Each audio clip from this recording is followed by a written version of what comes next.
চলে যাচ্ছি মাওয়াতে পদ্মার ইলিশ খেতে। আর কি করলাম, কি খেলাম সব আপনার সাথে শেয়ার করব। হাই গাইস, আসসালামু আলাইকুম। এই তো চলে আসলাম মাওয়াতে পদ্মার ইলিশ খেতে।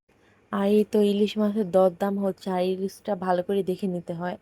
আর আমাদের ইলিশটা অনেকই বড় ছিল, আর এই তো এই ভাইয়ের কাছে নিয়ে আসছে। এখন ভাইয়া কি নিজের মতো করে খুবই পরিষ্কার করে আপনাদের সামনেই ধুয়ে দিবে, ধুয়ে কেটে কেটে দিবে। আর তো জানেনই মাওয়ার ইলিশ মাছ, আমাদের পদ্মা ইলিশ মাছ খেতে যে কত মজা, সেটা তো না বললেই না হয়। আর এই তো এখন মশলা মাখিয়ে নিয়েছে, আর এই তো ভাতে স্টার্ট করে দিয়েছে। আর এখন করতেছিল লেজ ভর্তা। এই সেই লেজ ভর্তা, কি যে মজা এই ভর্তাটা, যা বলার বাহিরে। মানে এখনো এডিটিং করার টাইমে আমার জিভে পানি এসে পড়েছে। আমরা যে ঘরে এত মানে বানাই, তারপর এর মতো এত মজা হয় না, এত টেস্টি হয় না। এটা মনে করেন যে মাওয়ার মধ্যে অনেকে বিখ্যাত এই লেজ ভর্তাটা। আর তাদের হাতে অন্যরকম একটা জাদুই আছে। আর কি যে টেস্ট, যা বলার বাইরে। আর এই তো এখন করতেছি পেঁয়াজ মরিচের ভর্তা। আর পেঁয়াজ মরিচের ভর্তাটাও খুবই খুবই মজা ছিল। আর তাদের নিজস্ব ঘানি ভাঙানোর সরিষার তেল দিয়ে ভর্তাগুলো করে। আর এই তো পাশে বেগুন ভর্তা করতেছিল। মাওয়াতে যারা আছেন তারা তো জানেনই কতটা যে টেস্টি।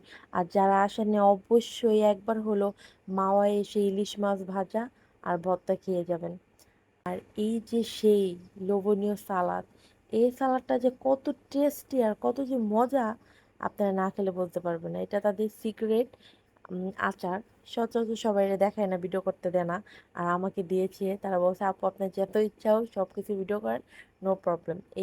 আর আমরা গিয়েছিলাম কুটুমবাড়ি হোটেলে। আর এই তো অলরেডি আমাদের খাবার দাবার পরিবেশন হয়ে গেছে। আর এখানে 4 রকমের ভর্তা নিয়েছিলাম, আর ডালটা তো অমায়িক ছিল। আমাদের টেবিলে আর কি পুরা খাবারটা পরিবেশন করে দিয়েছি, সেটা আর কি ভিডিও নিচ্ছিলাম। আর ইলিশ মাছগুলো দেখছেন। আর এই তো আমরা খাওয়া দিয়ে স্টার্ট করে দিয়েছি আমরা সবাই। আর খাবার দাবার তো কি আর বলবো, এখনই আমার খেতে ইচ্ছা করতেছিল। খুবই খুবই টেস্ট, যত বলি অতই কম হবে। এই তো সেই লেজ ভর্তা দিয়ে খাচ্ছি। আমি এসে আরো অনেকবার এই লেজ ভর্তা ইলিশ মাছ খেয়েছি, কিন্তু ভিডিও নেওয়া হয় নাই। তো এই তো অলরেডি আমাদের খাওয়া দাওয়া শেষ পর্যায়ে। খাওয়া দাওয়া শেষে আমি একটু চলে গিয়েছিলাম মাওয়া যে ব্রিজটা আছে, পদ্মা সেতু, ওইটা দেখার জন্য।